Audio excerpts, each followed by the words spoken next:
नमस्कार दर्शकों, देख सकते हैं कि यूजीसी नेट का एग्ज़ाम अभी जा चुका है और जो भी एग्ज़ाम देने के लिए आ रहे हैं सेंटर पे, अपना ठंड का मौसम का ध्यान रखते हुए आइएगा। यहाँ का जो कोहरा और वायु प्रदूषण काफ़ी ज़्यादा हो चुका है, इस बात का ध्यान रखते हुए एग्ज़ाम सेंटर पर आएँ। और क्या क्या डॉक्यूमेंट्स लेकर आना है छात्र को आप सभी को मिला रहा हूँ और किस तरह का पेपर रहा सारी जानकारी दिलाने वाला हूँ, तो पेशेंस के साथ आप सभी बने रहिएगा। शुभ नाम क्या हुआ आपका सर? मेरा नाम लोकेश है, भिवानी से हूँ मैं जी। ये नेट का कौन सा सब्जेक्ट का आपका परीक्षा था? इंग्लिश का एग्जाम था सर। इंग्लिश का आपका था। इंग्लिश का कैसा आ रहा है प्रश्न, क्या क्या रहेगा? It was fantastically design, but I would से कि एक्सटेंडेड स्टडीज़ बहुत ज़्यादा थी। रादर आई वुड से कि स्टडी मटेरियल में इतनी अच्छी चीज़ें मिलती नहीं हैं। हाँ, इसके लिए कुछ स्पेसिफिक नोट्स होने चाहिए या फिर syllabus must be defined so that the students can learn easily.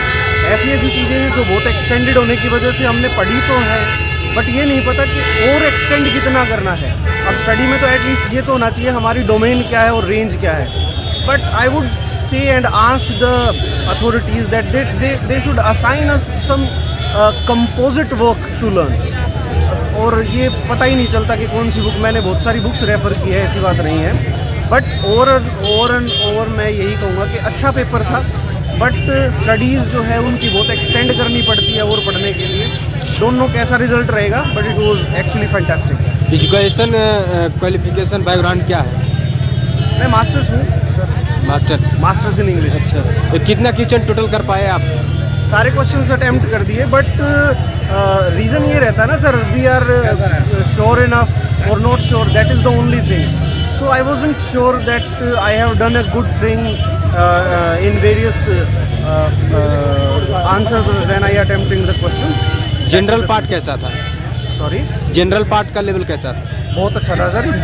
ये सही था, ये सही था। मैं मेरे सिलेबस और सब्जेक्ट के रिगार्डिंग कह रहा हूँ, जो कोड 30 है इंग्लिश का, उसके रिगार्डिंग कह रहा हूँ that it was not of that kind that I expected और any other student may have expected. ये ठंड का मौसम है, छात्र को क्या क्या सावधानी पूर्वक आना चाहिए? सावधानी के लिए तो सर देखो, आप यहाँ पे पहन नहीं सकते हैं हम कुछ भी, ये कैप है तो पहन लिया, बाकी अंदर रूम टेम्परेचर ठीक था। उसके लिए पेन वगैरह अलाउ है? पेन वगैरह के अंदर नहीं दिया जा रहा है? पेन इन्होंने खुद ही नहीं दिया था सर। पेन अलाउ नहीं है? पेन अलाउ नहीं है, शायद ले जा सकते हैं, बट इनका दिया हुआ पेन बेकार था सर। मतलब अच्छी राइटिंग, उससे लिखने में दिक्कत थी। एग्जाम में एंट्री वक्त एडमिट कार्ड के साथ कौन कौन डॉक्यूमेंट्स मैंडेटरी हैं? मैंडेटरी सर आधार कार्ड है, आपकी फ़ोटोग्राफ होनी चाहिए आपके साथ, पासपोर्ट साइज़, दैट्स इनफ। और कोई चीज़ें आपको अलाउड नहीं है सर। अगर आपके पास है भी तो वो ड्रॉप ऑफ करवा देंगे। शुभ नाम क्या हुआ? मेरा नाम लोकेश है sir, I am from Bhiwani. आप बहुत अच्छा प्रयास किए छात्रों को आप हिंट करने में, किस तरह का पेपर आया। बहुत बहुत शुभकामनाएं आपको। Thank you very much sir. Paper करके आ रहे हैं सर? कौन सा सब्जेक्ट था आपका? English literature. इंग्लिश लिटरेचर का कैसा था? सब्जेक्ट वाले पार्ट कैसा था आपका? Subject easy, moderate to tough. Moderate to tough. क्या आए थे मेजर टॉपिक बताइए कि सारा मिक्स था? फेमिनिज्म। अच्छा, फेमिनिज्म से बहुत ज़्यादा टॉपिक था और कम्युनिकेशन से भी था और रिसर्च से भी था। रिसर्च मोस्टली फेमिनिज्म से था, ज़्यादा क्वेश्चन था। अच्छा, जनरल पार्ट कैसा था? जनरल पार्ट इजी था। इजी था। क्या क्या थे? मैथ्स, रीजनिंग, नॉर्मल वही general knowledge. Math, reasoning, quant में क्या क्या थे? मेजर टॉपिक बताने का प्रयास। मेजर टॉपिक अगर बताओ तो उसमें मतलब मिक्स था, मतलब इतना नहीं कि कोई बहुत ज़्यादा मेजर दे दिया, कोई माइनर दे दिया, मिक्स था। एग्जाम में एंट्री लेने वक्त कौन कौन डॉक्यूमेंट छात्र को अनिवार्य था मैंडेटरी? भाई एडमिट कार्ड और जो तुम वो दिए हो आधार कार्ड या पैन कार्ड। फोटो कैसा लग रहा है? फोटो जो आप अप्लाई किए थे उसी टाइप का कि कोई भी चल रहा है? नहीं, जो अप्लाई किए वही फोटो नहीं। साइज क्या है फोटो का? अरे यार ये यार अच्छा। एग्जाम में एंट्री लेने वक्त पेन की भी अपने खुद ले जाना है कि मिल रहा है? पेन वो खुद दिया था। खुद दिया था। ले रहे थे। ठंड का मौसम चल रहा है, आने वाले छात्र को क्या सजेस्ट करना चाहिएगा? किस तरह से सावधानी पूर्वक आनी चाहिए? सॉक्स पहन के आने के लिए अगर बाइक से जा रहा है। अच्छा, सॉक्स बहुत पैर में हवा लगता है यार। हाँ, ये और कुछ नहीं भाई, एंजॉय करो। कितना टोटल क्वेश्चन किए? टोटल कितना क्वेश्चन? मैंने टोटल किया है। टोटल कर दिए। निगेटिव मार्किंग का ध्यान रखते हुए? नेगेटिव होता ही नहीं नेट में, इसलिए टोटल कर दिए। तो ऑब्वियसली ना मैं अपना पूरा कन्फर्म कितना होगा? कंफर्म उसमें मेरा होगा 80 से 90 तक। शुभ नाम क्या हुआ? शुभ नाम हुआ मेरा सुमित। बहुत बहुत शुभकामनाएं आपको दर्शकों को हेल्प करने। पेपर करके आ रहे हो?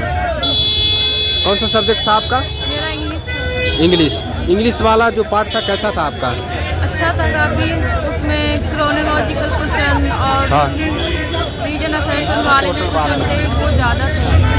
हाँ। कुछ चीज़ मतलब कि सीधी सीधी नहीं पूछी गई थी, क्रोनोलॉजिकल और मिलान वगैरह ज़्यादा क्रॉसिंग टाइप काफ़ी अच्छा गया। जनरल पार्ट का कैसा था?